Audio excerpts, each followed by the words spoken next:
So సంక్షేమానికి చిరునామా YSR. Metro rail చూడగానే ఆయన గుర్తొస్తారు. రాహుల్ ని ప్రధానిని చేయడమే వైఎస్ కళ. గాంధీ భవన్ లో సీఎం రేవంత్ రెడ్డి అంటూ వైఎస్ఆర్ విగ్రహానికి నివాళులు అర్పిస్తున్న రేవంత్ బట్టి అంటూ ఇది డాక్టర్ వైఎస్ రాజశేఖర్ రెడ్డి జయంతి సందర్భంగా నిన్న అన్నటువంటి మాటలు. సో రేవంత్ రెడ్డి కూడా రాజశేఖర్ రెడ్డి తరహాలోనే పరిపాలన కొనసాగిస్తా ఉన్నాడు, ఆయన లాగానే ఫాలో అవుతా ఉన్నాడు అని చెప్పి చాలా మంది అనుకుంటా ఉంటారు. అది కాంగ్రెస్ వర్గాలు అనుకుంటాయి ఎక్కువగా. అప్పుడు వైఎస్ఆర్ కూడా ఇట్లనే సీనియర్లు చాలా మంది ఇబ్బంది పెట్టినప్పటికీ కూడా రకరకాల కాకా కేకే విహెచ్ అని ఇట్లా కొన్ని పేర్లు ఉంటున్నాయి, ఉన్నారు వాళ్ళు ఇప్పటికి కూడా. సో వాళ్ళు ఆ రోజున అధిష్టానానికి దగ్గరకుండి రాజశేఖర రెడ్డిని ముందర పడనీయకుండా, అంటే ఇటు ముందరికి కాలేయకుండా ఇటు వెనుకకు రాకుండా ఎటు కాకుండా చేసి ఆ రోజు చాలా మట్టుకు ఆయనను ఇబ్బంది పెట్టే పరిస్థితులు ఉన్నప్పటికీ కూడా చేసినా కూడా జూనియర్ అని చెప్పినప్పటికీ కూడా ఆ రోజు సేమ్ ఇట్లనే రాష్ట్రంలో 2004లో 2009లో 2 సార్లు అధికారంలోకి రావడానికి కృషి చేసినటువంటి వ్యక్తి doctor YS Rajasekhar Reddy. So స్వర్గీయ ఆ రోజు ఆయన చేసిన పాదయాత్ర ఇవాళకి ట్రెండ్ గా కొనసాగుతుంది. అంతకుముందు ఎవరు పాదయాత్ర చేసిర్రో ఎంతమంది చేసిరో మనకు తెలియదు. అసలు పాదయాత్ర చేసిన వాళ్ళు కూడా లేరు నాకు తెలిసి. రాష్ట్రం అంతా బస్సు యాత్రలు చేసిర్రు, రథయాత్రలు చేసిర్రు, అటు బీజేపీ కావచ్చు ఇటు టీడీపీ కావచ్చు, కానీ ఏ రోజు కూడా ఎవరు పాదయాత్ర చేయలేరు.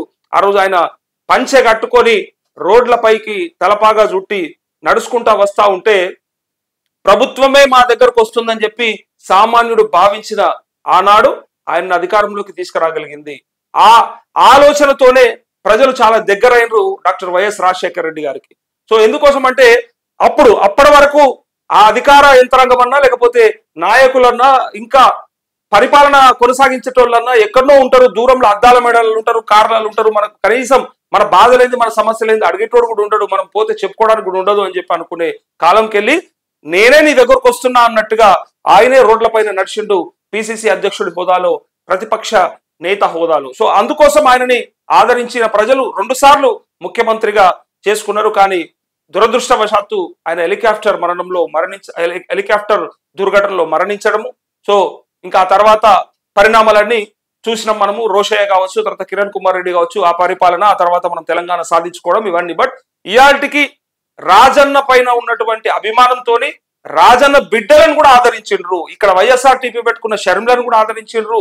పక్క రాష్ట్రంలో జగన్మోహన్ రెడ్డిని కూడా 16 నెలలు జైల్లో ఉండొచ్చినా కూడా ఆయనను కూడా ముఖ్యమంత్రిగా చేసుకున్నారు.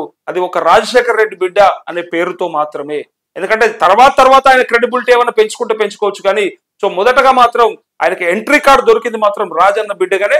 సో రాజన్న అనే ఆ వ్యక్తి చిరస్థాయిగా నిలిచిపోతాడు ఈ తెలుగు రాష్ట్రాలలో. అది ఆరోగ్యశ్రీ పేరు మీద కావచ్చు, లేదంటే ఫీజు రియంబర్స్మెంట్ పేరు మీద కావచ్చు, దేంట్లో అయినా సరే రాజశేఖర్ రెడ్డి ఉన్నాడు. ఇయాలటికి కూడా ఆయన పేరు తెలియని మారుమూల గ్రామం కనుపు ఏ అవ్వనని అడుగు, ఏ తాతనని అడుగు, రాజశేఖర రెడ్డి ఉండే బిడ్డ మంచోడు ఉండే.